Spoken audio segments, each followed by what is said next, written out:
Welcome to the Happy Mindset Show, the show that brings you insights, realizations, and lessons learned in order to help you to live a life you love. Today's episode is episode number 19, and today's title is A Little Book of Results. So today I'm joined again by Jamie Smart. Jamie is a Sunday Times bestselling author, a speaker, and a coach. So today we're going to talk about his new book, his latest book called A Little Book of Results. So thanks for joining us today, Jamie. Lovely to be here. Thank you for inviting me, Dennis. No problem. I guess my first question would be, how would reading this book actually get me results? I guess that's the first question.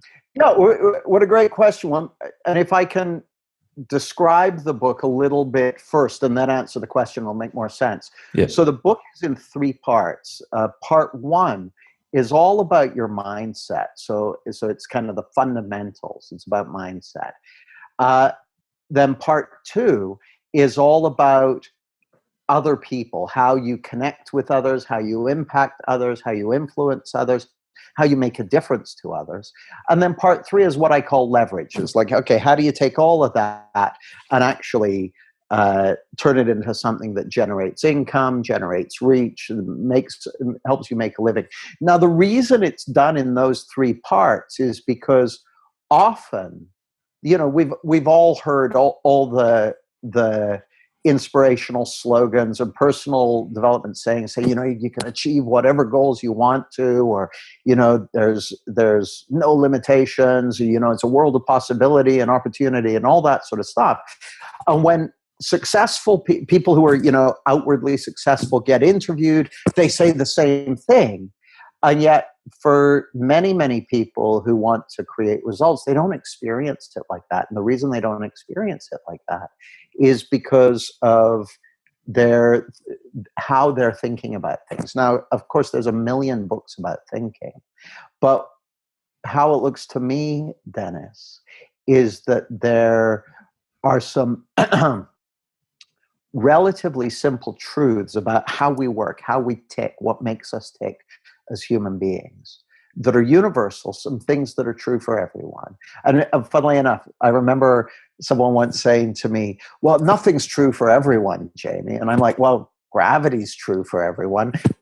Oxygen being a good thing to breathe, that's for everyone. So just like there are certain facts about our physical world and how the physical world works, there are certain facts about how our psychological world works. And as a person starts to understand those better, that's the very first thing that opens the door to greater results. So to answer your question, is that how is reading a book going to help a person get results? The first thing is that just by understanding how your own mind works, you're going to start getting better results in all kinds of areas. You can start experiencing better results in terms of motivation, in terms of general levels of well-being, in terms of confidence, freedom from worry and anxiety and stress and these sort of things. A person who reads the book is going to start noticing differences in those areas right away. And at first they might be quite small differences, but you will notice them. And that brings us on to the second part. Second part of the book is, like I said, about connection, relationships, and the difference you make to others. So if you stop and think about it, the world we live in today is one where we're told again and again that it's never been easier for people to learn something new. Like anything you want to learn, you can just type it into YouTube. To start their own businesses, to create apps, all this kind of stuff. Anything you get paid for is somewhere where you're making a difference to someone, whether it's making a difference to them by making them a coffee or by doing a service for them or by selling them a book or by cleaning their car or whatever it might be. In every case, the things that a person gets paid for are places where they're making a difference to someone else. And if you stop and think about it for a moment, everywhere someone's doing that, it's where a relationship exists of some sort or another.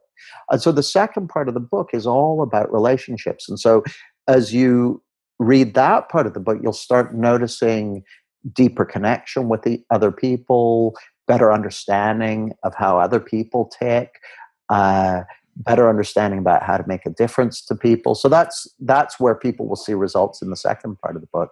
And then the third part of the book is about, okay, now how do you leverage that? How do you generate income? How do you make a living? All that sort of stuff. And I guess the other way that people will get results as a result of reading it is just the whole domain of the old favorites in the personal development world: goals and goal setting, purpose and direction, leadership, security, all that kind of stuff.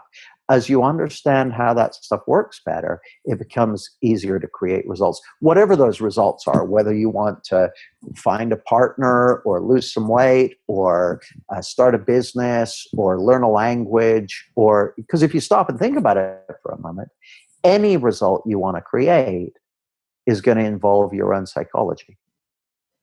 Without doubt, even just getting motivated to go and make a start on it, that involves your psychology. So this is sort of like has what we might call a universal relevance. I think one thing that stood out for me too was the implication-based learning. What is the difference between implication-based learning and application-based learning? Oh, great question. So implication-based learning is a term I coined for something that we actually all already do, but most of us don't have eyes for it. Like I didn't have eyes for it when I first started to explore it. So if you stop and think about it for a moment, Dennis, when you were born, you didn't know much, if anything, about the principle of gravity. You didn't know the word, you didn't know how it worked. But right from the first things that started happening in your world, whether it's a bit of dribble going down your chin or whether it's your hand flopping against your face or whatever, you started to learn about the implications of gravity. Now, the implications are just the what follows. Like if I throw this book up into the air, it's gonna come back down. Like that's an implication of that is if you don't get out of the way, it lands on you. So you started to learn about that automatically because as human beings, we are each born with the ability to learn automatically about facts of life. So while there are lots of interesting things we might learn at university or at school through reading books or doing quizzes or whatever it might be, Mother Nature hasn't relied on us going to college. Mother Nature goes, okay, you're going to have an innate ability to learn about facts of life. Anything where you have data pouring into your senses, you're going to learn automatically about it. And so using the gravity example, by the time each of us were 5, 6, 7 years old, we'd built a deep embodied understanding of the implications of gravity. So much so we can run and jump, even if we couldn't explain it to someone. We're using it every day. We've used it, I've used my embodied understanding of the implications of gravity 100 times today without even thinking about it. And so have you, we all do. Just picking up a cup or going for a walk or standing up or moving something on your desk brings into connection your embodied understanding of the implications of gravity. Now, that embodied understanding you gained using implication-based learning, automatic learning that you didn't even need to think about. Just like if you scratch your nose, you can do that without thinking about it. In fact, you probably have done things like that many times already today without thinking about it. That relies on a deeply embodied understanding of the relationships between the different parts of your body, and how it all works and that sort of thing. Like you look at babies, they can't scratch their nose. They need to learn where their nose is and whose hand that is and all that sort of stuff before they can do it. But you did that, and you did it automatically. And again, so what I'm going to suggest is that we each have this ability to do this automatic kind of learning, what I call implication-based learning. And you've done it many times already in your life. And the result of that is embodied understanding of specific facts of life that do something for you in the human plane. And here's the kicker. Like I said earlier, there are facts about how our mind works, and you can get an embodied understanding of those facts too. And as you do, it takes a lot off your mind. It allows you to enjoy deeper connections with your fellow human beings. It allows you to make progress on things without overthinking it and that sort of thing. That's what I call implication-based learning. And it's a capacity each of us already has. So I guess what comes to mind there is that if an embodied understanding of something requires you don't think about it, how do you learn about it in the first place? Then it might be something people are thinking. Well, it doesn't require that you don't think about it. It's stuff that you learned without consciously thinking about it. So, or without having to think about it. Like so for instance, well, if we use brushing your teeth, like we all brush our teeth, and there's all these little actions we do and that sort of thing, and chug. But actually, the motor skills involved in doing that, you don't even want to think about what that took to figure that out. But you do it automatically. You don't need to think about it because you have an embodied understanding of how that'll work. So is action the key there, as in you're learning by doing? Well, you learn by doing, but you also learn by, I'm going to call it learning through raw data. So the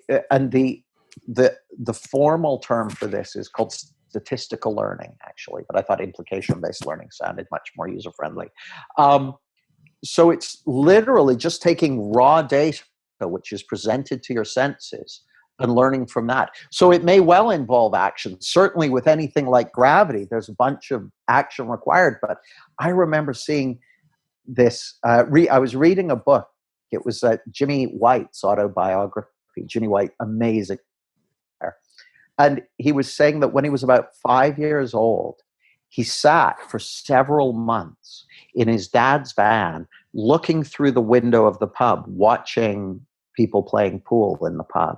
And he was just fascinated, sitting there for hours, watching them play pool. So he didn't even touch a pool cue or a pool ball. He just watched them play at, an hour or so each day for weeks on end. And when he did pick up a pool cue, he already had an embodied understanding of something to do with the game. And so he just took off. And you talk about strategy as well in the book. That's something that interests me. So you say there's an equation, strategy equals data plus insight. How does that actually play out? Well, so it's really interesting. If you look at the history of people who are held up as strategic geniuses, so off the top of my head, Steve Jobs, Bill Gates, the Netflix guys, the Airbnb guys, Napoleon, Clausewitz. There's all kinds of them throughout history. What you discover again and again is that part of the process, if you like, can I tell you a story? Yeah, the story's in the book. So I was due to do a talk for the strategy workshop for the Institute of Actuaries. So they had the Council of the Institute of Actuaries, and they were getting together for 2 days, and they wanted me to keynote it, talk to them about strategy. So on the day, I was talking to one of my clients. I told him what I was doing later about doing the talking. He said, "Oh, they're going to eat you alive." I said, "How come?" He goes, "Well, have you ever met an actuary?" I said, I don't know that I have. He said, "Well, actuaries are super devil's advocate, detail-oriented, small chunk, the data, that sort of thing." He goes, they're the opposite of what you talk about. I said, "They're going to love it." So I go along there, and I talk to them about strategy and data and the change. And I said to them, "Look, you guys have been charged setting the strategy for the future of this profession." And I talked to them about data and how, I think it was American Life, outsourced all their data for their insurance algorithms and like to see if anyone could better it. And the winning team, I think they made it like 250% better in just a few months. Incredible stories like that.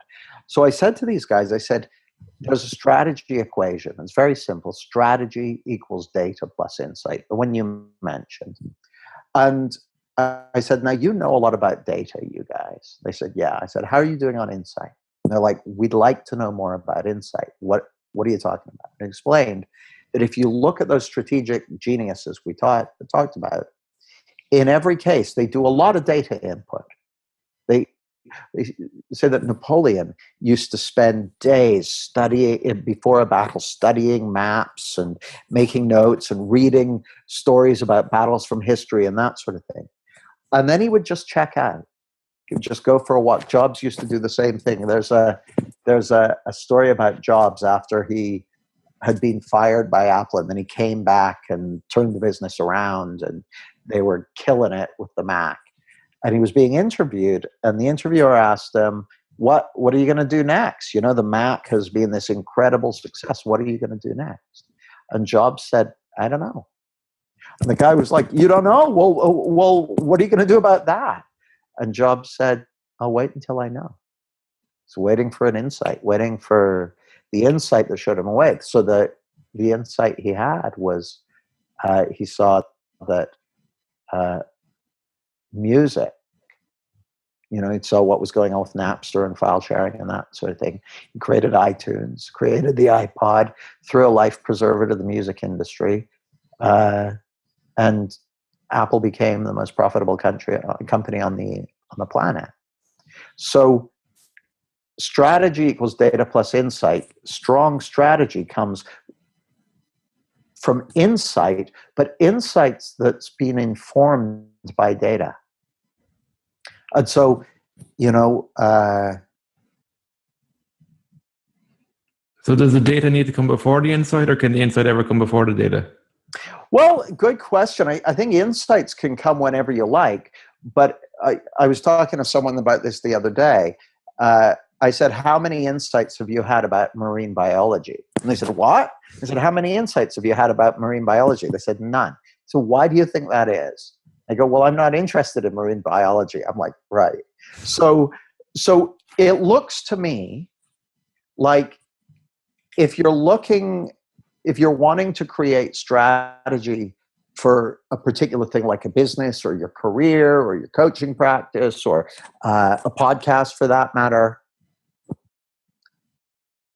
the insights aren't conditional. They can come whenever you like. And often the really strategic insights you have are the ones that are informed by data. But not always. But sometimes if an insight was to come without the data, you may not know what to do with it.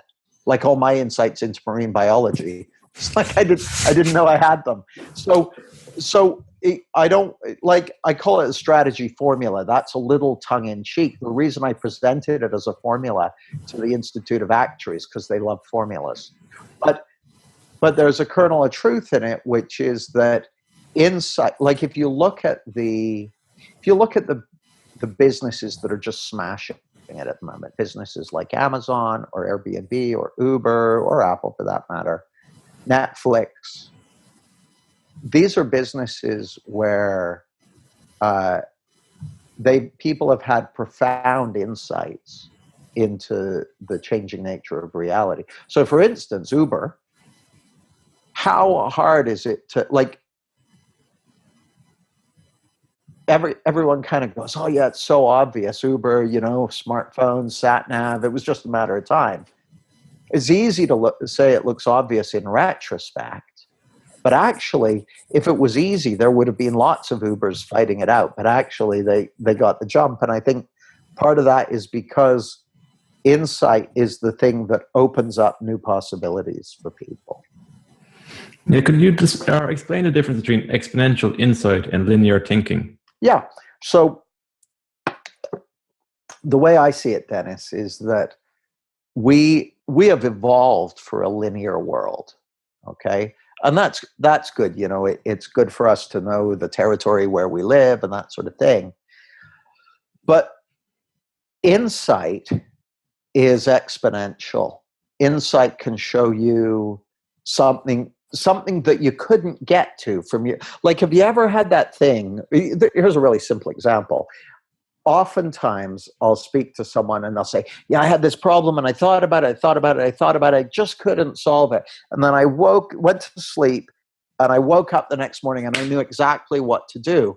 And it looked so obvious, I couldn't understand why I hadn't seen it before. But it's because insight looks to me like more of an exponential jump or a quantum leap. It takes you, and it comes back to implication-based learning, actually. An insight gives you a fresh new understanding of reality that makes things clear. So you understand reality in a way that you didn't understand it the moment before. So with that better understanding of reality, new options become clear, new paths forward become clear. It all becomes easier. So it looks to me like, we're living at a fascinating time in history, because actually for most of human history, it's been reasonable to rely on linear thinking for much of what we need to solve, because things didn't change that much. But over the last few decades, the rise of exponential technology, digital technology, means incredible things are possible. We've all got smartphones that can do things that were unthinkable 20 years ago. And the rate that technology is advancing at is dizzyingly fast. And we are not, Moore's law suggests that technology is doubling in speed and halving in size and cost every couple of years now. And linear thinking cannot keep up with that, because that's an exponential growth process. I'll give you an example, Dennis. This is kind of counterintuitive. You know the thing about if you put a grain of rice on the first square of a chessboard, then doubled it every square, how many grains would you have by the time you get to the 64th square? Well, it would be the size of Mount Everest. A more understandable way of talking about that is if you take a pond that's covered with lily pads, okay? It's completely covered with lily pads. And the lily pads double every day. And so on the day that it gets covered with lily pads, how much was it covered by the day before? It's half the pond. Day before that, it's a quarter. Day before that, it's an eighth. Day before that, it's a 16th. So an exponential function, doubling every day or every 6 months or every 2 years or whatever, is deceptive at first, because it doesn't seem to make much difference. 1 lily pad, 2 lily pads, 4 lily pads, 8 lily pads. It's like, it's still just that little area over in a 16th of the lake. And then 4 days later, the whole thing is covered. That's because our brains aren't really, our linear thinking, the way we tend to think most of the time, isn't structured around an exponential world. It's structured around the linear world that we're used to. Insight is exponential. So it looks to me like insight is what we need to keep up with the doubling of digital technology that's going on. And I suppose what would occur there is there any way to get an exponential insight? How does somebody go about that? Oh, great question. So we're actually wired for exponential insight. Like it's an innate capacity.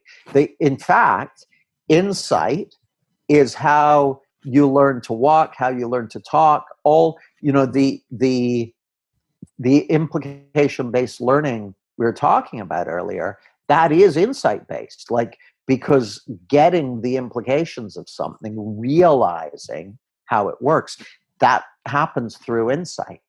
So I'll often ask people, when do you get your best ideas?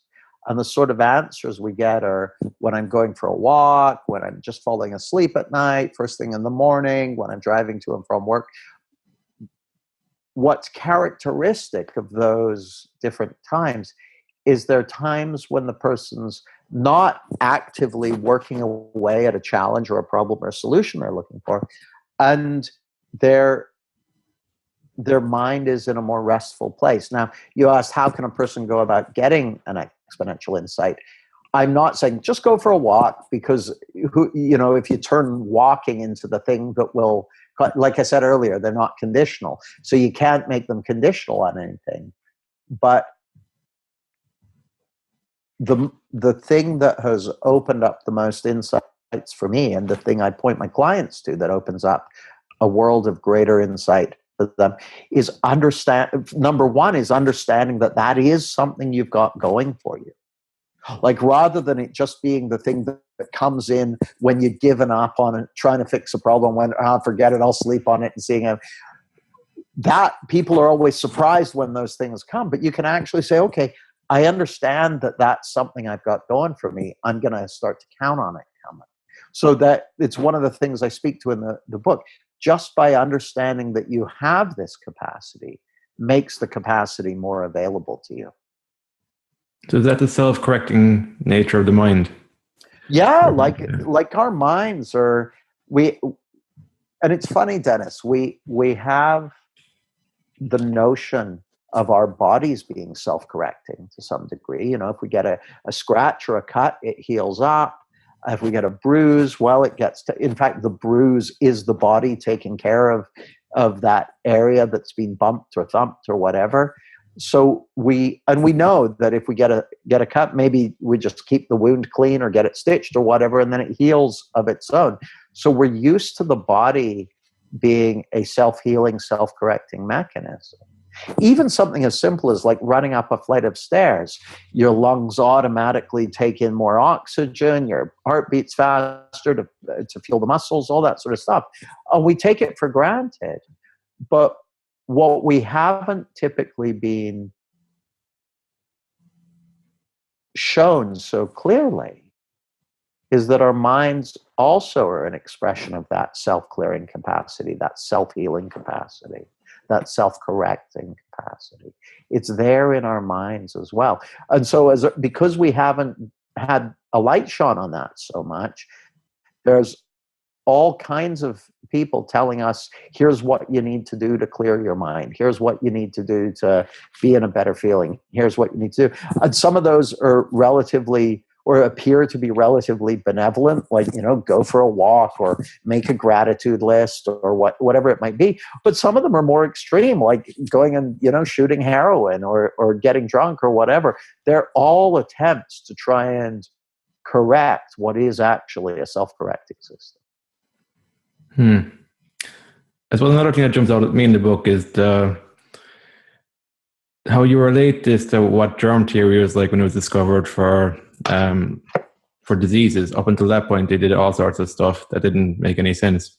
And you relate this understanding of the mind to that paradigm that was initiated back then. Can you explain that a bit more? Just expand a little bit more? Yeah, sure. And the funny thing is, Dennis, the things, like if you look at medicine in the early 1800s, you definitely did not want to get a surgeon anywhere near you in those days, because the issue, the things that they used to do, like they would, if you had a big cut in the 1800s, early 1800s, if you had a cut that was if you got a big gash in your leg or something, if it wasn't infected, they would rub an oily rag in it to try and get it infected, because they thought that the infection, the heat and the pus and all that gross stuff, that was the healing process happening. Well, there's a way in which it is, but it's better not to get any of that stuff in it in the first place.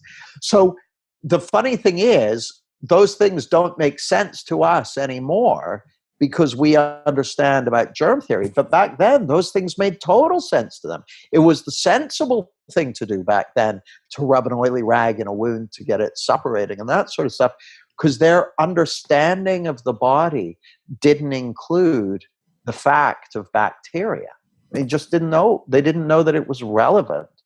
And so once that understanding of that fact of life was made obvious to people, then they took it into account. So we live in the result of that. Like the fact that, you've probably, been to hospital at various points or things like that, and you got over, chances are you've got over things that would have killed off our ancestors, in part thanks to modern medicine's understanding of the fact of bacteria.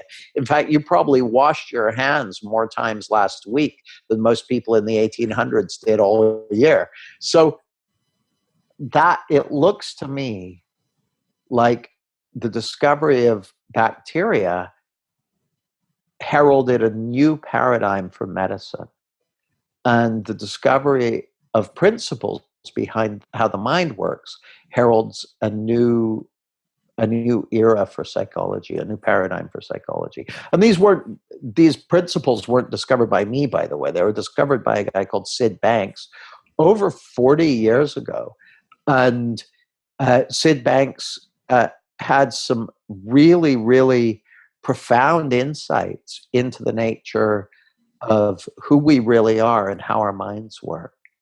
And he started to share those with people. And I first heard about them in a way that kind of impacted me in about 2009. And I thought it was interesting what he was pointing to, but I'd been around psychology studying and teaching psychology and different approaches for about 10 years at that point. So I was like, well, let's see about this. And within a few months, I realized, oh, this is to psychology what the discovery of germs was to medicine. I realized it was a game changer, and so I went all in with it because, yeah, this offers great hope for people who are struggling, and for solutions to the kind of challenges we're being faced by even now. Like, if we look at exponential technology, which has brought us incredible gifts, like the ability to do this session, for instance, via Wi-Fi, via the internet, via live streaming of one sort or another, and then to share it through the podcast network and on Facebook and all that sort of stuff. That's a miracle of exponential technology. It's giving freedom and impact and power to people who would never have had the chance. The ability to do what we're doing today used to be reserved for people who own broadcast networks and captains of industry and heads of country and that sort of thing. So that's an incredible gift. And it's bringing with it various challenges, like looking at the impact on mental health for young people and that sort of thing. So there are challenges coming as well. It looks to me like this understanding of the mind comes at a time when we really need it in order to make good on the gifts that technology is bringing us and the opportunities that it's bringing us. Mm-hmm. Another thing I wanted to cover actually is your method of coaching, or the way you go about coaching, is connect or calibrate, connect, and educate. I just want to expand on that a bit more, because I think that's actually quite useful within the teaching industry too. Well, so let me shine a little light on that. So by calibrate, that's really just like a €5 word for saying pay attention and watch and listen and find out where the other person's at. So anyone who's an educator will know there's value in meeting people where they are. It's a lot easier to meet someone where they are and then guide them to somewhere useful and helpful than it is to kind of shout at them or hector them or tell them they ought to be doing something different. So you meet people where they are. So calibration is just a way of saying, pay attention to where people are and see if you can get on the same page with them. The purpose of calibrating is to understand their world, understand how they see reality, with the purpose of finding your way into a connection with them. Now, the reason I include connection as part of the model is that I find that the feeling of connection, the experience of connection with another human being has value in its own right. It's almost like just when I'm working with an individual or a group, just the process of getting on the same page with them, meeting them where they are, getting their world, and finding my way into a connection with them, that right there starts to make a difference to people. It has them feel, more at ease and more comfortable and more in a position to make some changes. Because you'll understand, Dennis, that when I'm coaching people, often the things that they most want help with are also the things that they're most guarded and protective about, right? Mm-hmm. Which kind of stands to reason. It's like, let's say I come to you, I'm like, oh, Dennis, I really want to achieve these big goals, but I keep kind of sabotaging myself. And you're like, oh, well, tell me a little more about that. And I'm like, oh man, I don't even know why I do it. And it's like, it's often those more sensitive areas where we need some help. So calibrating and getting into a connection with someone allows you, as a coach or as an educator or as just someone having a conversation, to create a more intimate space, a space where the person feels secure and safe in exploring things with you that otherwise they might feel a little protective of. So it's a way of kind of helping disarm those things that people get stuck on. And then educate is the third piece of it. And educate, I use it in the original sense of the word, which it comes from the Latin educe, to lead out from within. And so my starting assertion is that the thing that's going to make a difference to someone in their life is something they realize from within their being. It's going to arrive as an insight. It's going to come from within them.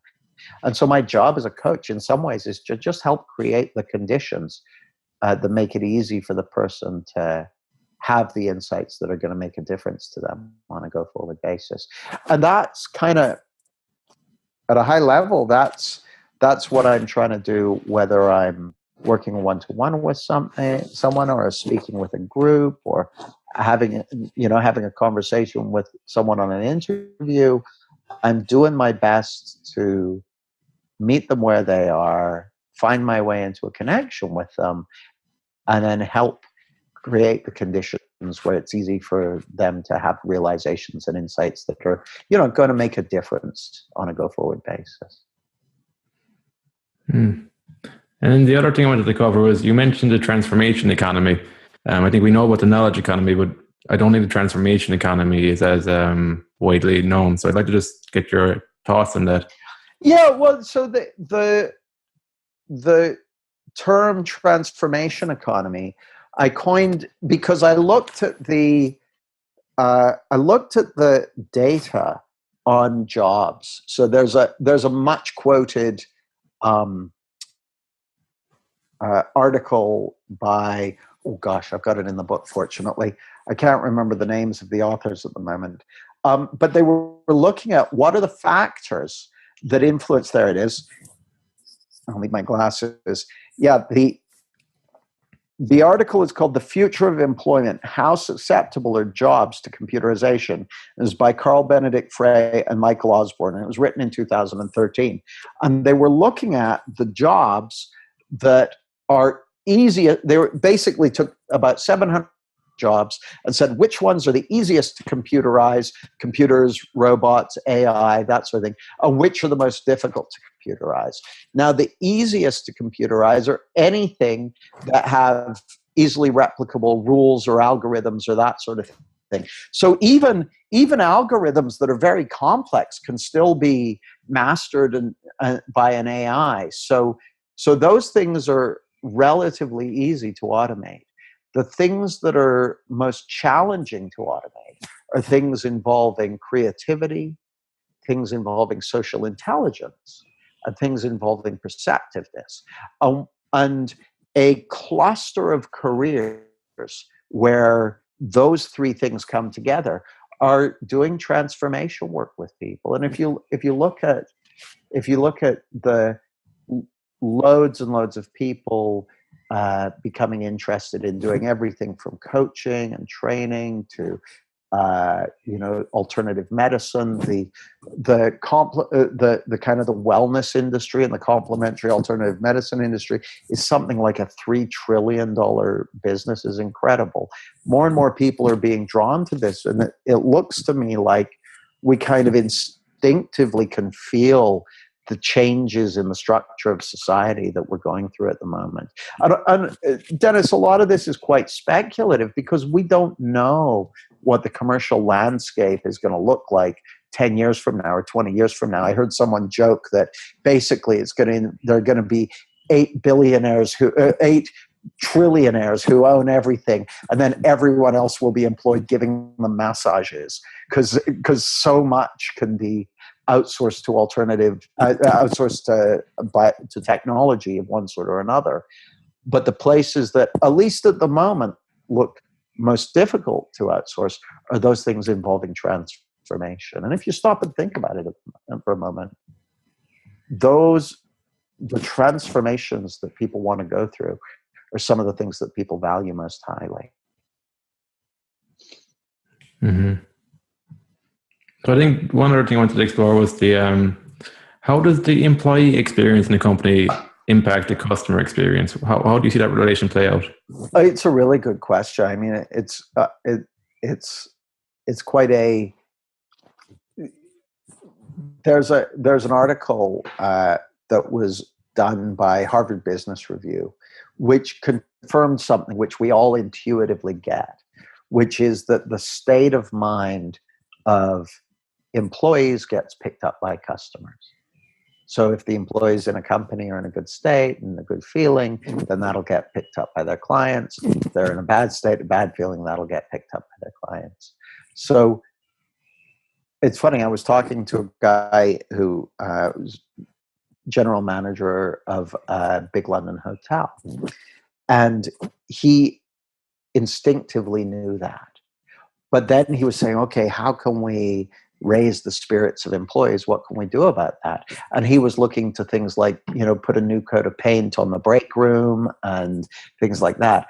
And I said to him, have you considered that an understanding of their state of mind is the biggest leverage point for anyone to experience, better states of mind going forward? And he hadn't seen that because, why would he? He didn't know that was a thing. But that's what we started exploring. So it looks to me like, because if you stop and think about it, Dennis, you can go to the best restaurant in the world, and if you're in a bad mood, then you probably won't give it a 5-star review. You can go to a place that's not actually that great, but if you're in a great mood, then you'll really enjoy yourself. So the biggest influence on the state of the mind of your customers or your clients is your own state, the state of mind of the people who are serving them and that sort of thing. And the most switched on restaurants and companies and so on really see that. Cool. I guess my last question is, who should read this book? Well, first of all, anyone who's been listening to this and going, oh, that makes a lot of sense. This is probably a good book for you.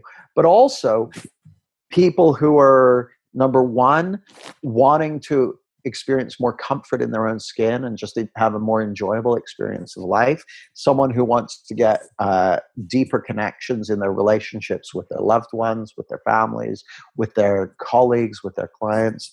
And number three, anyone who's excited to, we're always getting told there have never been more opportunities to do your own thing, to follow your passions and that sort of thing. Anyone who's wanting to follow their passions, this book is really going to be powerful for you. Cool. And if somebody wanted to find out more about you, where would they go? You can find me at jamiesmart.com. That's JAMIESMART.com, or at all the usual social places on @jamiesmartcom.